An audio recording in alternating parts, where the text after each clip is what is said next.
नमस्कार सगळ्यांना, माझ्या यूट्यूब चॅनलमध्ये तुमचं स्वागत आहे। तर आज आपण बनवणार आहोत केळी, आंबा आणि चिक्कूपासून स्वादिष्ट आणि पौष्टिक असा ज्यूस।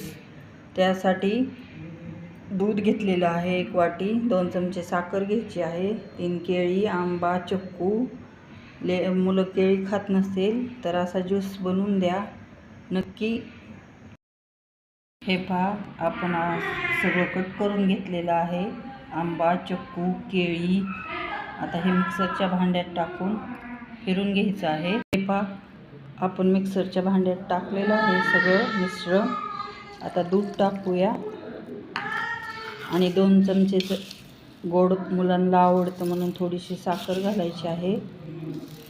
स्वयंपाकाला उशीर आहे आणि खूप भूक लागलेली आहे, तर असा ज्यूस नक्की करायचा आहे। हे पहा, आपला ज्यूस तयार आहे, खूप छान झालेला आहे। थोडेसे ड्रायफ्रूट्स टाकून घेऊयात। मुलं फळं खायला जर नको म्हणत असतील तर असा मिक्स करून ज्यूस बनवून देऊया।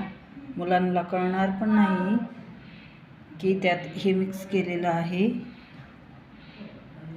खूप पौष्टिक असा ज्यूस आहे, मस्त, खूप छान झालेला आहे।